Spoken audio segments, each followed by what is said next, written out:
From 21 Sports, this is Penguin Game Day.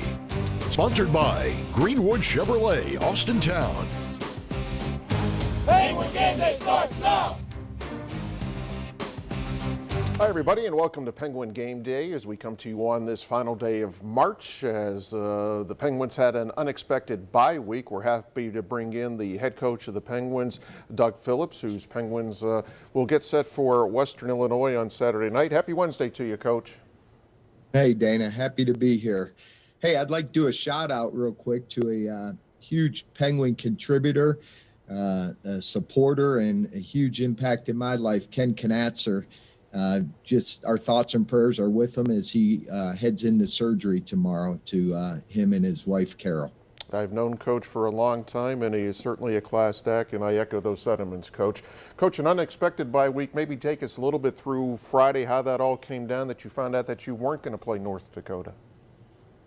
Came into work on a normal Friday and started seeing, our young men trickling into the facility earlier than usual. Which got me excited because, I felt like they were ready to play football. And then about 10:30, Ron Strollo shut the door to my office. So I knew that wasn't good and said there's a 90% chance that we weren't going to play on Saturday. So then we met with our players at 11:30 and broke the news, which they're ready to play football. But, in this COVID times, we went into the season knowing that we needed to adjust, adapt, and find ways to be successful. And Coach, obviously, COVID kind of controls everything we do, but I know you use the off week to focus on Western Illinois, and you'll have North Dakota at the back end of the schedule now.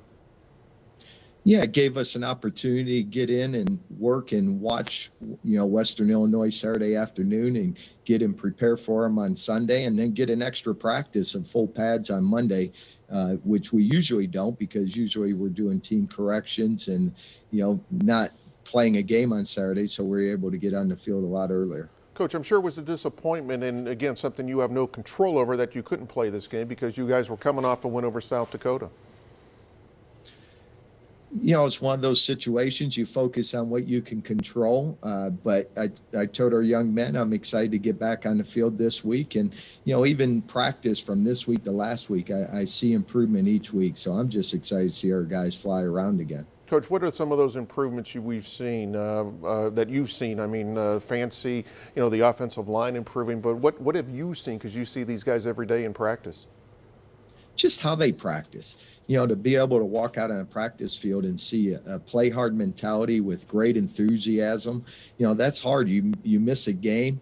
Our record shows, 1-4, but they're going out every week and they're going out every day and they practice hard with great enthusiasm. So those are the things that I really look for. And then to see the improvements, maybe it's just passing game, receivers, quarterbacks getting on the same page. You start seeing, different position groups that are, just showing that improvement, that 1% better every day. Can you sense, a lot of teams 0-4 may, say, okay, we have 4 more games to play, but can you sense this team is actually getting closer, amongst themselves?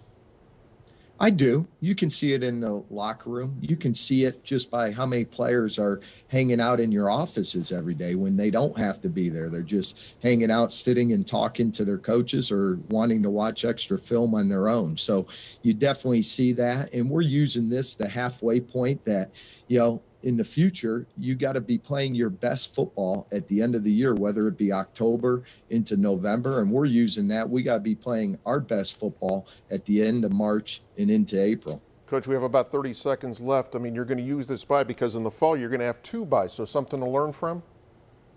Yeah, definitely. That, in the fall we're going to have and a bye week typical is a lot different because you focus on fundamentals, where this was a little bit different because you prepared to actually play a game all the way till Friday. So, but just having Saturday off, having Sunday off, and coming back on a Monday practice full padded, yes, that would be very similar to what we'll do this fall. All right, well, we'll break down the Leathernecks of Western Illinois coming up a little bit later. But when we return, we'll visit with James Jackson out of St. Paul, Minnesota, one of those guys on the defensive front.